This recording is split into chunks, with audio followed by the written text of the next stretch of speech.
का क्या स्ट्रक्चर है ये भी मैं आपको इसमें बता दूंगा कि कैसे कैसे हमारे देश का प्रशासन चलता है और कौन सा एग्जीक्यूटिव है, कौन सा लेजिस्लेचर है और कौन सा न्यायपालिका है। ये एक चार्ट आपको लिख के मिलेगा, क्योंकि ये बनाने में फिर मुझे पीपीटी में दिक्कत होती है, तो इस वजह से मैंने लिख के यहाँ पे इम्प्लीमेंट कर दिया। और बाकी उसके बाद हम पीपीटी से देखेंगे, तो इसमें हम देख लेंगे ये सिस्टम को। फिर नेक्स्ट वीडियो में हमारा आएगा parliamentary system and presidential system. इस वीडियो में कंप्लीट अगर नहीं हो पाएगा ये चीजें तो यहीं पे मैं आपको बताऊंगा। और इसमें आप समझिए कि बहुत सारी चीजें आपको क्लियर होंगी, जो आपको एमपी एमएलए, बहुत सारा लोग होता है जो कि नहीं समझ पाता है बेसिक चीजें, क्योंकि ये मतलब ऐसा नहीं है कि आपको स्कूल में या फिर कॉलेज में आपको ये चीजें बताई जाती हैं। तो मैं बेसिक कंप्लीट करूंगा ताकि जो कॉन्सेप्चुअल हमारी क्लियरिटी होगी तो वो आपको क्वेश्चन सॉल्व करने में आपको दिखेगी। क्वेश्चन तभी सॉल्व होगा जब आपको कॉन्सेप्चुअल क्लियरिटी वहां पे होगी, हर एक चीजें पता होनी चाहिए आपको, तब जाके आप मतलब क्वेश्चन सॉल्व कर पाइएगा अच्छे से। तो वो मैं अभी आपको बताऊंगा।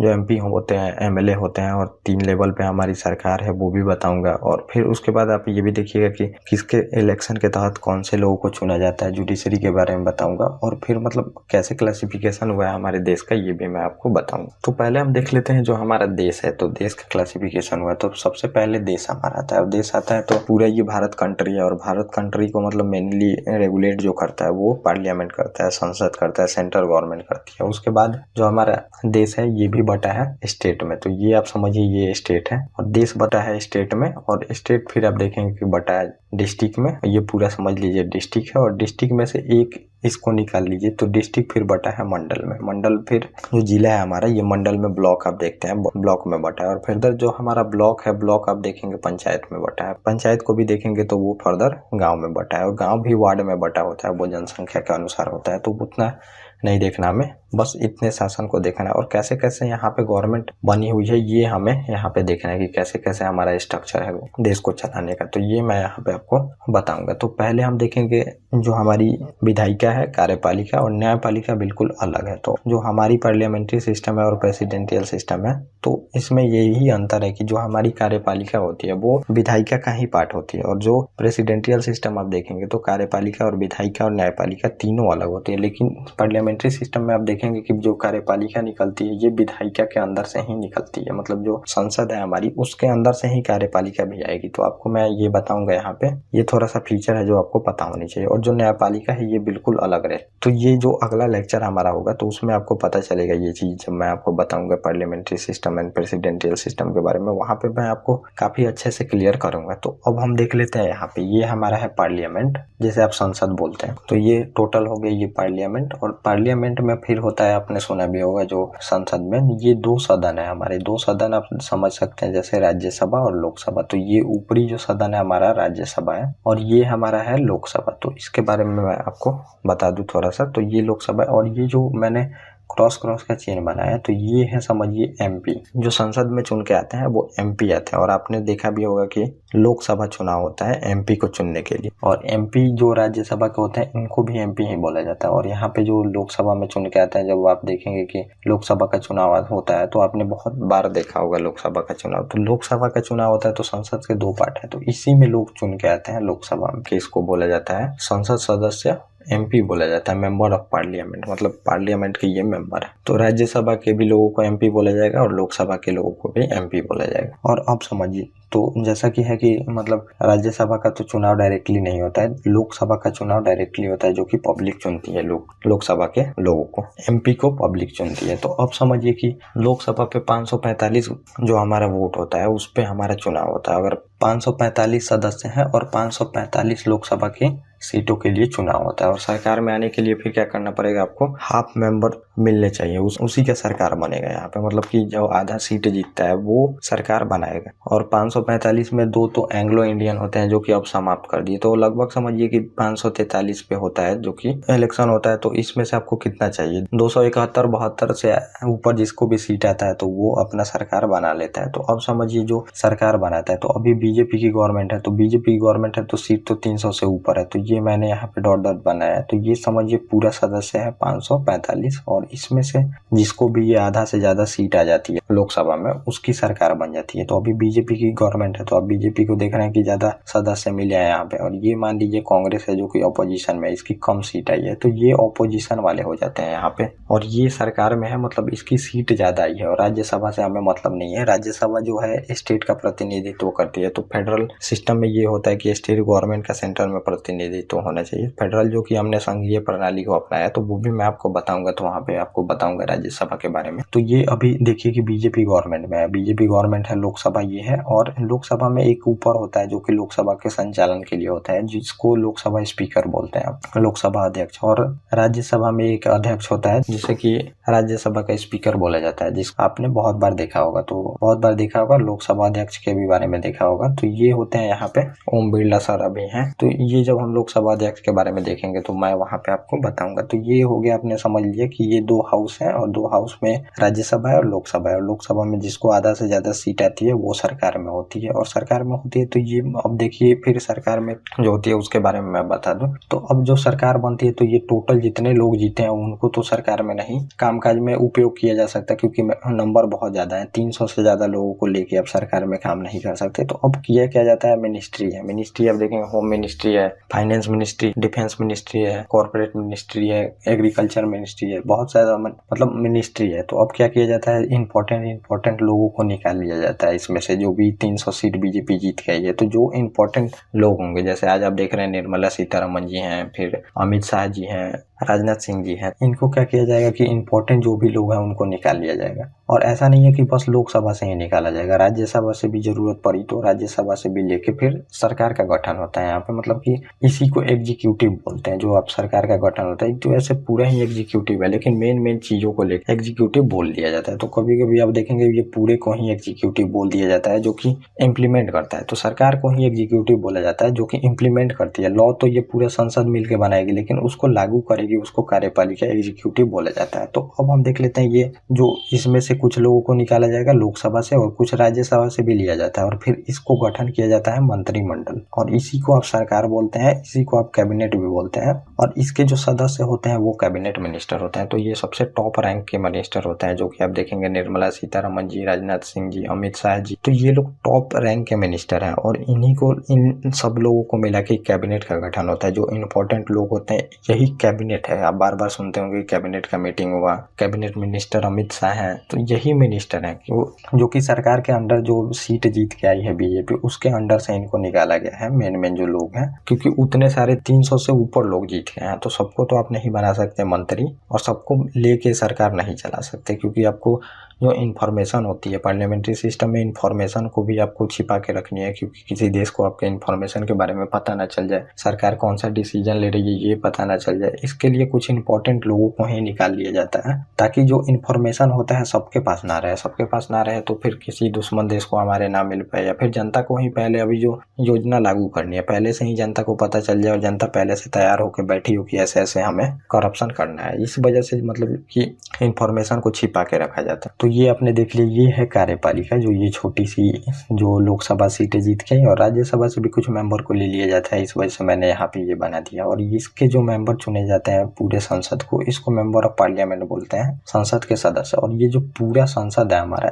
इसी को हम बोलते हैं विधायिका। तो ये हमारी विधायिका है, और ये हमारी कार्यपालिका है, जो सरकार बनी, जो लोकसभा के सदस्य चुन के आए, उसमें से कुछ इंपॉर्टेंट लोगों को हमने निकाल लिया। फिर वो यही लोग हैं जो ये लॉ को लागू करेंगे। तो लॉ को लागू करने वाला ही एग्जीक्यूटिव कार्यपालिका बोला जाता है। और ये आपने देख लिया संसद के बारे में, मतलब कि सेंट्रल गवर्नमेंट का जो भी चीज है उसके बारे में मैंने बता दिया। संसद के बारे में, इसमें राज्यसभा होती है, राज्यसभा फिर लोकसभा भी होती है, और लोकसभा में जो 545 मेंबर है उसमें से चुने जाता है। जिसका आधा से ज्यादा आता है उसका सरकार बन जाता है, और जो आधा से कम लेके आया है सीटें 545 में, उसका ओपोजिशन का मेंबर उसको बोला जाता है। और फिर ये जो है, ये राज्यसभा और लोकसभा दोनों से मिला के जो जीता हुआ पार्टी है, उससे फिर कार्यकारी जो एग्जीक्यूटिव है उसका गठन होता है, मतलब सरकार का कैबिनेट का गठन होता है। और कैबिनेट ही मेन जो भी डिसीजन लेना होता है देश के प्रति वही लेती है। तो वो चीजें मैंने आपको बता दिया। और ये पूरे को लेजिस्लेचर बोलते हैं, जो कि लॉ बनाती है। और पार्लियामेंट्री सिस्टम में मैंने बताया कि जो एग्जीक्यूटिव कार्यपालिका होती है वो लेजिस्लेचर से ही निकलती है, लेकिन प्रेसिडेंशियल सिस्टम में दोनों अलग अलग देखेंगे। लॉ बनाने वाला अलग होगा और उसको इम्प्लीमेंट करने वाला बिल्कुल अलग होगा। तो मैं वहाँ पे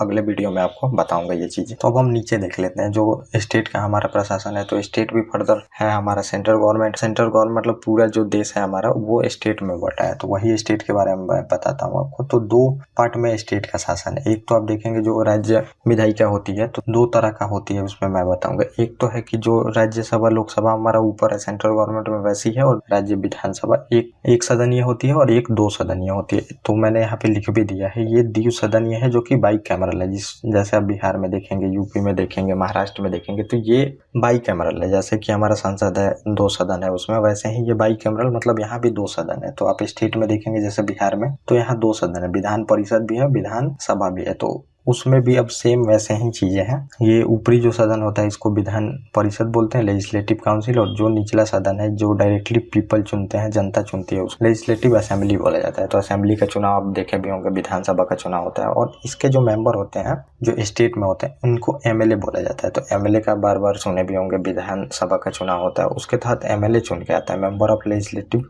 ये यहाँ पे लिखा हुआ है मेंबर ऑफ लेजिस्लेटिव काउंसिल। तो ये जो ऊपरी सदन है इसके सदस्य एमएलसी बोले जाते हैं। एमएलसी का भी आप बार बार नाम सुने होंगे। तो ये ऊपरी सदन है और ये जनता डायरेक्ट नहीं चुनती है इसमें। ये जो निचली सदन है इसमें जनता डायरेक्टली चुनती है, तो इसको एमएलए बोलते हैं। और जो विधान परिषद जो लेजिस्लेटिव काउंसिल है उसके सदस्य को एमएलसी बोला जाता है, मेंबर ऑफ लेजिस्लेटिव असेंबली। और इसका जो सदस्य है मेंबर ऑफ लेजिस्लेटिव काउंसिल है। तो ये सब बेसिक चीजें हैं जो आपको पता होनी चाहिए। तो ये आपने देख लिया। और विधानसभा जो असेंबली का चुनाव होता है तो उसमें आपने देखा होगा ये एमएलए का चुनाव होता है। तो ये सदस्य चुन के आता है। और इसमें भी फर्दर आप देख रहे हैं द्विसदनीय है, इसमें द्विसदनीय है। इसमें भी आधा जो सीट होगा किसी भी स्टेट का और आधे से जो जीतेगा वो अपना सरकार बनेगा। तो ये यहाँ पे सरकार बनेगी। जो निचला सदन है इसमें आधा से ज्यादा सीट आपकी आनी चाहिए। और फिर जो विधान परिषद है तो सरकार बनाने के लिए स्टेट गवर्नमेंट का विधान परिषद से भी सदस्य आ सकते हैं और विधान सभा से भी आ सकते हैं। और इनको मिला के फिर सीओएम, काउंसिल ऑफ मिनिस्टर बोला जाता है सीओएम को। इसका गठन होगा, मतलब सरकार है ये, स्टेट गवर्नमेंट। तो ये जो बाईकैमरल है मतलब द्विसदनीय है उसके लिए। और फिर जो एक सदनीय है जिसको यूनिकैमरल बोला जाता है। तो यूनिकैमरल में भी आप देखेंगे ऐसे है, इसमें विधान परिषद नहीं, इसके जो टोटल मेंबर होंगे तो ये डायरेक्टली जनता द्वारा चुने जाएंगे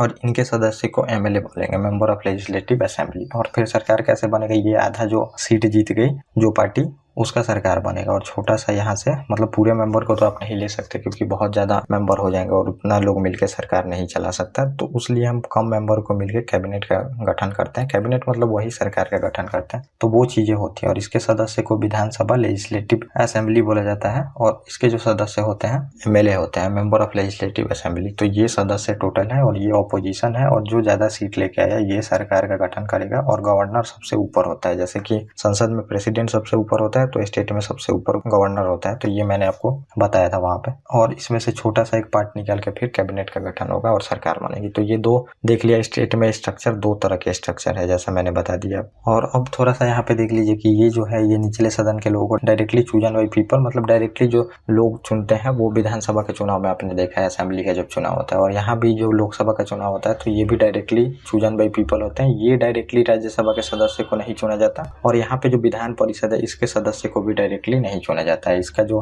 क्राइटेरिया है तो वो मैं जब स्टेट के बारे में आपको पढ़ाऊंगा तो वहां पे आपको पता चलेगी। बस आप नॉर्मली ये स्ट्रक्चर जान लीजिए देश का कैसे। और अब जो राज्यसभा का सदस्य है तो ये असेंबली से ही चुन के आता है, विधानमंडल जो होता है, क्योंकि हमने फेडरल सिस्टम को अपनाया, संघीय ढांचा, तो राज्य का भी प्रतिनिधित्व होना चाहिए सेंटर में। तो यहाँ से भी हम चुन के भेजते हैं और यहाँ से तो मैंने एक जगह से बनाया है, ये हम यहाँ से फिर स्टेट से भेजते हैं यहाँ पे राज्यसभा में राज्यों का प्रतिनिधित्व करने के लिए, ताकि कोई भी अगर लॉ बने तो राज्य का भी प्रतिनिधित्व हो सके। तो आप देखे भी होंगे अगर संसद में कोई भी लॉ पास होगा या फिर कोई भी अमेंडमेंट होता है कॉन्स्टिट्यूशन में तो Rajya Sabha as well as Lok Sabha दोनों से आपको सहमति की जरूरत होती है। तो ये राज्यों का प्रतिनिधित्व करते हैं राज्यसभा सदस्य, असेंबली से चुन के आते हैं। और असेंबली में क्राइटेरिया है चुनने का, तो वो जब मैं राज्यसभा आपको बताऊंगा तो वहां पे ये चीजें क्लियर हो पाएंगी। तो ये दो स्ट्रक्चर आपने समझ लिया। अब फर्दर जो स्टेट है तो वो डिस्ट्रिक्ट में बटा है। तो डिस्ट्रिक्ट ये देख लिए, ये पूरा डिस्ट्रिक्ट है हमारा। और डिस्ट्रिक्ट के अंदर में मंडल होते हैं। तो मंडल बहुत सारे मिलके 15-20 मंडल मिलके एक डिस्ट्रिक्ट बनता है। तो डिस्ट्रिक्ट भी फर्दर आप देखेंगे ये डिस्ट्रिक्ट जो है हमारा ये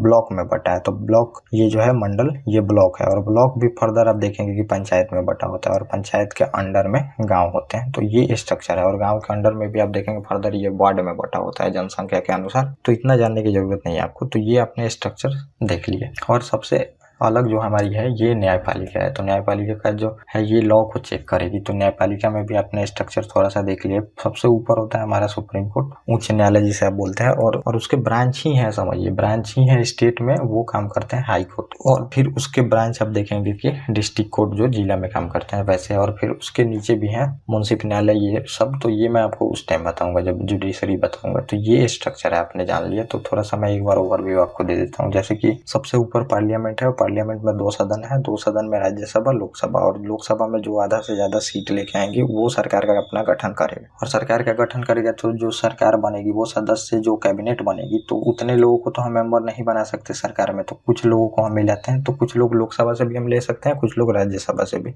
और आपने देखा है कि इंदिरा गांधी जो थी तो वो पीएम राज्यसभा से ही आई थी, और जो हमारे मनमोहन सिंह थे पीएम, वो भी राज्यसभा से आए थे। तो राज्यसभा से आते हैं लोग। तो राज्यसभा और लोकसभा दोनों को मिला के फिर हम एग्जीक्यूटिव का गठन करते हैं। इसको एग्जीक्यूटिव बोला जाता है, जो कि लॉ बनाएगी संसद पूरा मिलके। और एग्जीक्यूटिव जो है वो तो लॉ बनाने में मदद करेगी, ये पार्लियामेंट्री सिस्टम का फीचर है। और फिर लॉ को इम्प्लीमेंट भी करने का काम करेगी। और जो ये हमने छोटा पार्ट निकाला है, जो सीट होती है उसमें से, इसको कैबिनेट बोलते हैं। और यही सरकार, जो बार बार आप बोलते हैं सरकार ये नहीं कर रही वो नहीं कर रही, तो यही सरकार है। और फिर जो हमारा ऐसे ही स्ट्रक्चर हमने फॉलो किया है स्टेट में। तो स्टेट में किसी में द्विसदनीय है और किसी में फिर एक सदनीय है। मतलब कि एक में तो विधान परिषद भी है और विधानसभा भी है, लेजिस्लेटिव काउंसिल और लेजिस्लेटिव असेंबली। और किसी में बस लेजिस्लेटिव असेंबली है। तो इसमें भी आप देखेंगे कि राज्यसभा लोकसभा जैसा है, जिसमें द्विसदनीय है। और जिसमें एक सदनीय है उसमें बिल्कुल बस लोकसभा जैसा है, बस डायरेक्टली चूजन बाई पीपल, मतलब डायरेक्टली पीपल चुनेंगे। और उसके बाद वहाँ पे गवर्नर उसको जिसका ज्यादा सीट आएगा सरकार बनाने का बोलेगा। और फिर सीएम की नियुक्ति होती है, और सीएम की नियुक्ति करके जो कैबिनेट बनता है वो सरकार यहाँ भी बनती है। और ये द्विसदनीय है तो यहाँ विधान परिषद से भी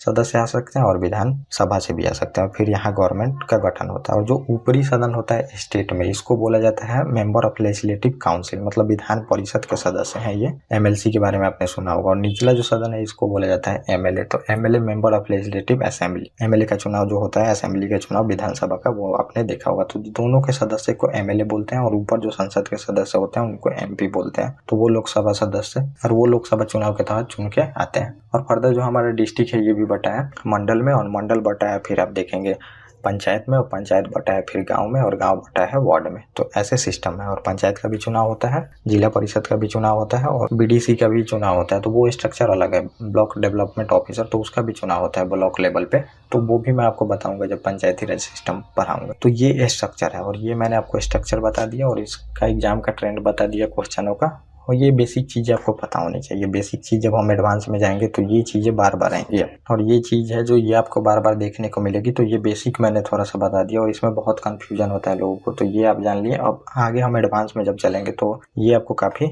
हेल्प करेगा इसमें। तो ये अब इसको बार बार रिविजन करें और इसको जान ले एक बार। तो आज का लेक्चर हमारा यहीं तक होता है। और कृपया आप लोग इसको सीक्वेंस से देखिएगा ताकि ज़्यादा चीज़ें समझ में आए। तो ज़्यादा अभी फर्स्ट लेक्चर में ज़्यादा चीज़ें पढ़ाने के लिए सही नहीं रहेंगी। तो आगे से अब जो हमारा लेक्चर होगा वो 1 घंटे 1.5 घंटे ऐसे का लेक्चर होगा। 1 घंटे का आप मैक्सिमम मान के चलिए कि लेक्चर होगा। 50 मिनट से लेके 1 घंटे का लेक्चर मेरा होता है। तो ये लेक्चर चलेगा, और बिल्कुल कॉन्सेप्चुअल वे में आपको एक एक चीज़ें जहाँ लोगों को कन्फ्यूजन आती है वो जगह पर मैं ज़्यादा फोकस करूँगा, ताकि आप लोग क्वेश्चन को सोल्व कर पाएँ। क्योंकि जितना कॉन्सेप्चुअल क्लियरिटी होगी उतना आप क्वेश्चन बना पाएंगे। तो अब हम अगले वीडियो में देखेंगे पार्लियामेंट्री सिस्टम